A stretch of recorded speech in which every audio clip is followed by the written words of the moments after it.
உங்களை ஒரு பாம்பு கடிச்சா இல்லாட்டி உங்கள் பக்கத்தில் இருக்கவங்கள ஒரு பாம்பு கடிச்சா நீங்கள் என்ன பண்ணுவீங்க? நான் ஒரு 4 ஆப்ஷன் கொடுக்கேன். அதில் எது கரெக்ட் ஆப்ஷன் அப்படின்னு உங்களுக்கு தெரிஞ்சால் நீங்கள் கீழே கமெண்ட் பண்ணுங்கள். 1, நீங்கள் ஒரு டைட்டான கிளாத்தோ இல்லை ரோப்போ எடுத்து கட்டுவீங்க. 2, கடித்த இடத்துல ஒரு கட் கொடுப்பீங்க, சின்ன கம்பை கத்தி வச்சு சின்னதாக ஒரு கட் போடுவீங்க. 3, உங்கள் வாயால் சக் பண்ணுவீங்க, அப்படின்னா சக் அவுட் வேணும், அப்படின்னா நீங்கள் வாயை வச்சு உரிவீங்க, அந்த படத்துல நாங்கள் காமிக்க மாதிரி. 4வது என்னென்னா, நீங்கள் டைட்டாக அந்த காலை எங்கேயும் நவர விடாமல் ஒரு கம்பை வச்சு ஸ்ப்ளிண்ட் மாதிரி கட்டுவீங்க. இதில் எது கரெக்டான ஆப்ஷன் அப்படின்னு தெரிஞ்சால் கீழே கமெண்ட் பண்ணுங்கள். இல்லாட்டி இந்த ஃபுல் வீடியோவை பாருங்கள், கடைசியில் உங்களுக்கு எது கரெக்டான ஆப்ஷன் அப்படின்னு தெரியும். ஸோ கைஸ், இந்த வீடியோவில் நம்ம எதை பற்றி பார்க்க போகிறோம்னா, ஸ்னேக் பைட்னா என்ன, வெனம்னா என்ன, ஆன்டி வெனம்னா என்ன, நீங்கள் ஸ்னேக் பைட் பண்ணால் என்ன பண்ணணும், என்ன பண்ணக்கூடாது, இதெல்லாம் பற்றி நம்ம பார்க்க போகிறோம். அதோட ஸ்னேக் வெனமால் எப்படி உங்களுக்கு டெத் ஆகுது அப்படிங்கிறத பற்றி நான் இந்த வீடியோவில் சொல்ல போகிறேன். சாதாரணமாக ஒரு ஸ்னேக்கை நீங்கள் போய் உசுப்பேற்றாமல் தொந்தரவு பண்ணாமல் உங்களுக்கு கடிக்காது 90%. அப்படியே நீங்கள் அதை போய் உசுப்பேற்றி உங்களுக்கு கடிச்சதுன்னா உங்களுக்கு என்ன பண்ணணும் அப்படிங்கிறது இங்கே வீடியோ பார்த்தா உங்களுக்கு ஈஸியாக தெரிஞ்சு போயிடும். ஸ்னேக் கடிக்க ஹை ப்ராபபிலிட்டி இருக்க ஏரியாஸில் தான் நிறைய மக்கள் வாழ்கிறாங்க இந்தியாவில். என்னென்ன ஏரியாஸு? ஃபார்மர் லேண்ட்ஸு, அப்படின்னா விவசாயம் பண்ணுறவங்க, அதுக்கப்புறம் ட்ரெக்கிங் போகிறவங்க, இல்லாட்டி அந்த ஸ்னேக்கு ஜூலைலாம் வேலை பார்க்குறவங்க, இல்லாட்டி லேபரர்ஸு, இவங்கள தான் அதிகமான ப்ராபபிலிட்டியில் கடிக்குது. அதனால் இந்த ஏரியாஸில் இருக்கவங்க ரொம்ப ஜாகிரதையாக எடுத்துக்கோங்க. Common species of snake. இந்தியாவில் மொத்தம் 300க்கு மேலே ஸ்னேக்ஸ் ஐடென்டிஃபை பண்ணியிருக்காங்க.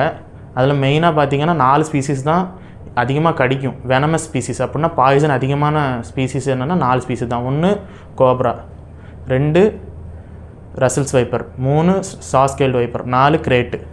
இதில் இந்த மொதல் 3ம் நீங்கள் அதை உசுப்பேற்றாமல் சாதாரணமாக கடிக்காது. நீங்கள் அதுக்கிட்ட போய் லேண்டிங்கன்னா தான் கடிக்கும். இந்த 4வது கிரேட்டுன்னு மட்டும் இருக்குல்ல, அது ரொம்ப டேஞ்சரஸ். நீங்கள் நைட்டு படுத்துருந்தீங்கன்னா அணக்கம் இல்லாமல் அவங்க பின்னாடி வந்து உங்கள் மண்டையில் கடிச்சிட்டு போயிடும், இல்லாட்டி காலில் கடிச்சிட்டு போயிடும். அதோட ரொம்ப கொடிய விஷயம் என்னென்னா, அது கடித்தா உங்களுக்கு பெயின் இருக்காது, சிம்டம்ஸ் எதுவுமே தெரியாது, நேராக டைரெக்டாக உங்களை டெத்துக்கு கூப்பிட்டு போயிடும். அதனால் கிரேட் இருக்கிற ஏரியாஸில் நீங்கள் கொஞ்சம் ஜாகிரதையாக இருந்துக்கோங்க. அடுத்து என்னதுன்னா, நம்ம பார்க்க போகிறது what happens when snake bites. Snake பாய்சன்னா ஒன்றும் இல்லைங்க, அது என்சைம்ஸ் தான் இருக்கும் அந்த பாய்சனுக்குள்ளே. அந்த என்சைம்ஸுங்கிறது உங்களோட பிளட் ஸ்ட்ரீம்குள்ளே போனோடனே கடித்த இடத்துலேருந்து ஆரம்பித்து எல்லா இடத்துலையும் செல் டெத், அப்படின்னா உங்களோட செல்ஸை, அணுக்களை கொஞ்சம் கொஞ்சமாக இறக்க வைக்கும், அதோட ஆற்றலை குறைக்கும். அப்படி இறக்க வைக்கிறனால மெதுவாக அது பிளட் ஸ்ட்ரீமில் அப்படி போய் உங்களோட செல்ஸ் எல்லாத்தையும் மெதுவாக டெமாலிஷ் பண்ணி கொன்றும். அதனால் உங்களுக்கு டெத் ஆகிடுது. அதுதான் அந்த ஸ்னேக் வெனமோட ஆக்ஷன். இப்போ நம்ம பார்க்க போகிறது என்னதுன்னா, local signs of snake bite. அப்படின்னா அந்த ஸ்னேக் கடித்த இடத்துல என்ன ஆகும். சாதாரணமாக கிரைட் அப்படிங்கிற பாம்பு கடிச்சதுன்னா உங்களுக்கு லோக்கல் சைன்ஸ் அண்ட் சிம்டம்ஸ் எதுவுமே இருக்காது. அதே உங்களை ஒரு கோப்ரா கடிச்சதுன்னா லோக்கல் சைன்ஸ் அண்ட் சிம்டம்ஸ் ரொம்ப அக்ரெசிவாக இருக்கும். எப்படின்னா, கடித்த இடத்துல நீங்கள் சாதாரணமாக எல்லா பாய்சனஸ் ஸ்னேக் கடித்தாலும் அந்த 2 ஃபேங் மார்க்ஸ் பார்ப்பீங்க. அதோட கடித்த இடத்துல உங்களோட காலுங்கிறது ரொம்ப உப்பி போயிடும், ஸ்வொலன் ஆயிரும். அந்த இடத்துல உங்களுக்கு பஸ், அப்படின்னா அந்த மஞ்சள் கலரில் ஒரு லிக்விட் மாதிரி அந்த இடத்துல ஸ்டோர் ஆயிரும். அதோட சேர்த்து உங்களுக்கு பிளட் ஃப்ளோங்கிறது அந்த இடத்துல கம்ப்ளீட்டாக ஸ்டாப் ஆயிரும். பிளட் ஃப்ளோ ஸ்டாப் ஆகிறதுனால என்னென்னா, பிளட் ஃப்ளோ இல்லாமல் அந்த காலில் இருக்க செல்ஸ் எல்லாம் சேர்த்து போய் அதுக்கடுத்து அவங்க காலை நெக்ரோசிஸ் அப்படிங்கிற ஒரு மெடிக்கல் ஸ்டேஜுக்கு கொண்டு போயிடும். நெக்ரோசிஸ் அப்படின்னா உங்களோட கால் கெட்டு போயிடும். உங்களோட காலை ஆஸ்பத்திரியில் ரிமூவ் பண்ண அளவுக்கு ட்ரீட்மெண்ட் போனாலும் நீங்கள் ஆச்சரியப்பட தேவையில்லை. அதனால் நீங்கள் ஸ்னேக் கடித்தா as soon as possible ஆஸ்பத்திரிக்கு போயிருங்க. Signs and symptoms in body. Signs and symptoms in பாடினா இப்போ 2 விதமான சிம்டம்ஸ் இருக்குது. ஒன்று ஜென்ரல் சிம்டம்ஸ், எந்த ஸ்னேக் கடித்தாலும் வர சிம்டம்ஸ் என்னென்னா, தலை சுத்து, வாமிட்டிங்னா வாந்தி வர மாதிரி இருக்கும், காய்ச்சல் வரும், ஃபீவரு, உடம்பு வலி, இதெல்லாம் வரும். இதெல்லாம் சாதாரண சிம்டம்ஸ். ஜென்ரல் சிம்டம்ஸ்க்கும் 2 வகையான சிம்டம்ஸ் இருக்குது. ஒன்று நியூரோடாக்சிக், அப்படின்னா பிரெயினுக்கு சம்மந்தப்பட்ட சிம்டம்ஸ் வரும். இன்னொன்று கார்டியோடாக்சிக் ஒரு ஹெமட்டோடாக்சிக், அப்படின்னா பிளட்டுக்கு சம்மந்தப்பட்ட, ஹார்ட்டுக்கு சம்மந்தப்பட்ட சிம்டம்ஸ் வரும். நியூரோடாக்சிக்குள்ளே போய் பார்த்தீங்கன்னா உங்களுக்கு முதல்ல உங்கள் பிரெயினை டீஆக்டிவேட் பண்ணி உங்களோட மசில்ஸ் எல்லாத்தையும் பேரலைஸ் பண்ணிடும். இது எந்த ஸ்னேக்ஸில் பார்ப்போம்னா, நம்ம அதிகமாக கிரைட்டு, கோப்ராவில் மட்டும்தான் இந்த நியூரோடாக்சிக் சிம்டம்ஸ் பார்ப்போம். பிரெயினை பேரலைஸ் ஆனவுடனே உங்களோட மசில்ஸ் எல்லாம் பேரலைஸ் ஆகிடும். அதனால் உங்களால் சாப்பிட முடியாது, உங்களால் தண்ணி குடிக்க முடியாது, உங்களால் சரியாக மூச்சு கூட எடுக்க முடியாது. ஏன்னா எல்லாத்துக்கும் உங்களை மசில்ஸுங்கிறது ரொம்ப முக்கியம். அந்த மசில்ஸே பேரலைஸ் ஆனால் உங்களால் இந்த எந்த ஆக்ஷன்ஸுமே, நான் சொன்ன எந்த ஆக்ஷன்ஸுமே பண்ண முடியாது. அதே கார்டியோடாக்சிக் அப்படின்னு நீங்கள் பார்த்தீங்கன்னா, கார்டியோடாக்சிக் ஒரு ஹீமோடாக்சிக் அப்படின்னு பார்த்தீங்கன்னா உங்களுக்கு ஹார்ட் ஃபெயில்யூர் வரும், உங்களோட பிபி குறையும், உங்களுக்கு கிட்னி ஃபெயிலியர் வரும், உங்களுக்கு அதிகமான பெட்டிக்கல் ஹெமரேஜஸ் அப்படின்னா உங்களோட பிளட் அந்தந்த இடத்துல கிளாட் ஆகி அது உங்களோட ஸ்கின் வழியாக வெளியே தரும், பிளட் கிளாட்ஸ் மாதிரி சின்னதாக ஸ்கின்னில், அதுதான் பெட்டிக்கல் ஹெமரேஜஸ். இது மாதிரி நிறைய இந்த வாஸ்குலோடாக்சிக் சிம்டம்ஸ் இருக்கும்.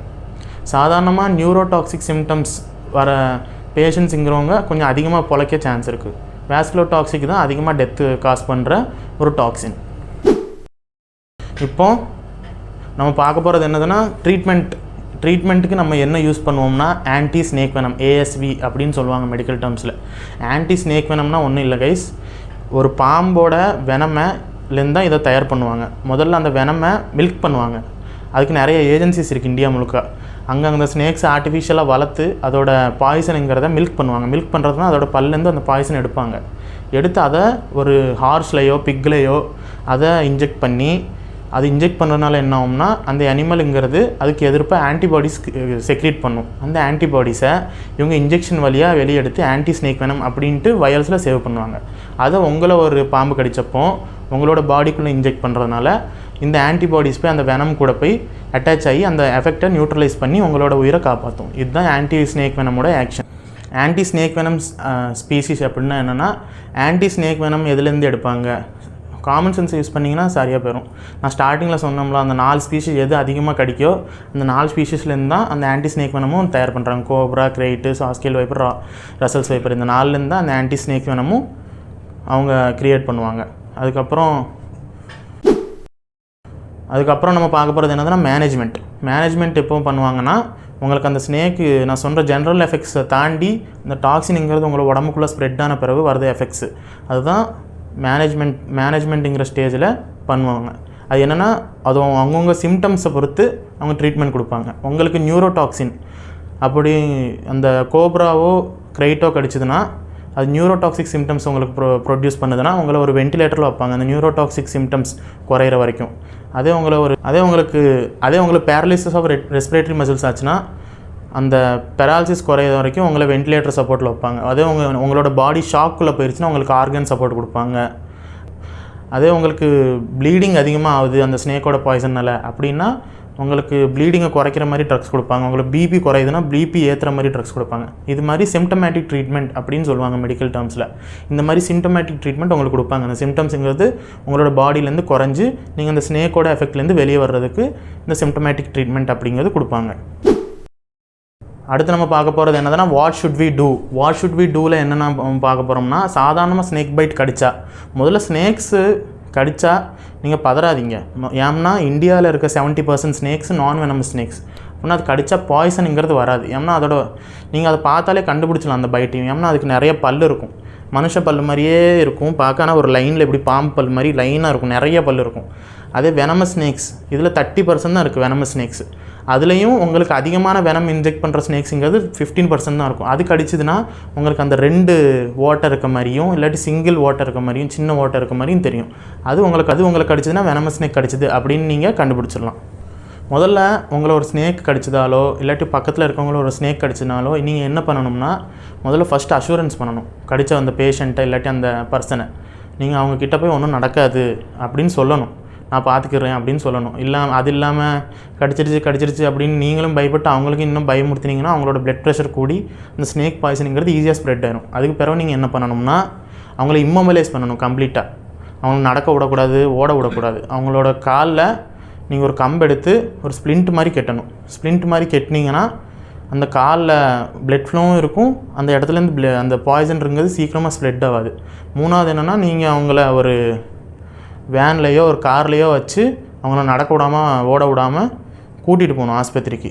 நீங்கள் ஆஸ்பத்திரிக்கு கூப்பிட்டு போயிட்டாலே அங்கே பாதி ட்ரீட்மெண்ட் அவங்களே பண்ணிடுவாங்க. வாட் வி ஷுடின்ட் டூ அப்படிங்கிறது நம்ம பார்ப்போம். ஏன்னா இந்த செக்மெண்ட்டுங்கிறது ரொம்ப முக்கியம். வாட் வி ஷுடின்ட் டூங்கிறது தான் நிறைய பேர் பண்ணுவாங்க. இதனால் அந்த பேஷண்ட்டுக்கு நீங்கள் பண்ணுற விஷயத்தினால ஹார்ம் ஆகலாம். நிறைய பேர் என்ன பண்ணுவாங்கன்னா, பாம்பு கடித்த உடனே அந்த ஊருக்கு கடைசியில் இருக்க ஒரு பாட்டிக்கிட்ட கூட்ட போய் அங்கே அவங்க ஏதோ இலையை வச்சு இப்படி 2-3 இலையை வச்சு ஏதோ நசுக்கி இப்படி வைப்பாங்க. அது இல்லாட்டி ஒரு மந்திரவாதி குடிப்பிடிப்பு இப்படி வாசித்து ஸ்னேக் பாய்சன் போயிரு அப்படின்னு தமிழில் சொல்லுவாங்க. உடனே ஸ்னேக் பாய்சன் போயிடும்னு நீங்கள் நம்புவீங்க. அதெல்லாம் பண்ணாமல் அவங்கள நேராக ஆஸ்பத்திரிக்கு கூப்பிட்டு போனீங்கன்னா ஆஸ்பத்திரியில் அவங்களுக்கு ஆன்டி ஸ்னேக் வெனம் கொடுத்து அவங்களோட உயிரை அவங்க காப்பாற்றுவாங்க. அது இல்லாமல் நான் சொன்ன மாதிரி நீங்கள் அவங்கள நடக்க விட்றதோ ஓட விட்றதோ அவங்கள ரொம்ப பயமுறுத்ததோ இதெல்லாம் பண்ணாமல் இருந்தீங்கனாலே நிறைய உயிரை நீங்கள் காப்பாற்றிடலாம்.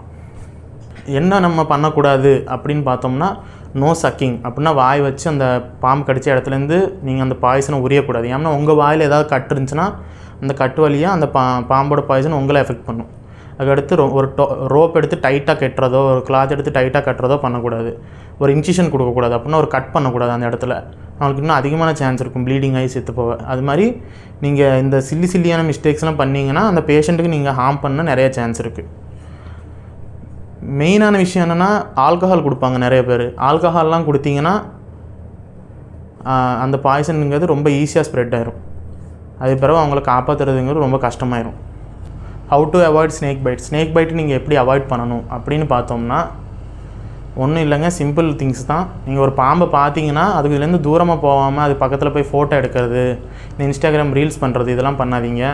அதோடு சேர்த்து இந்த பாம்பு பொத்துக்குள்ளெல்லாம் கை விடாதீங்க. பாம்பு சூரிய வெளிச்சத்துலேருந்து தப்பிக்க அந்த நிழலில் போய் படுத்துருக்கும், இந்த பாறை கீழே இதிலெல்லாம் படுத்துருக்கும். நீங்கள் அந்த பாறை கீழேலாம் போய் கை விடாதீங்க. வேறு இது மாதிரி சில்லி மிஸ்டேக்ஸ் பண்ணி அந்த பாம்பை நீங்கள் ப்ரொவோக் பண்ணாமல் இருந்தாலே நீங்கள் பாம்பு கடியிலேருந்து தப்பிச்சிடலாம். இந்த வீடியோ உங்களுக்கு இன்ஃபர்மேட்டிவாக இருந்துச்சுன்னா லைக் பண்ணி கமெண்ட் பண்ணுங்கள். அதோடு சேர்த்து மறக்காமல் சர்ப்ரைஸ் பண்ணுங்கள்.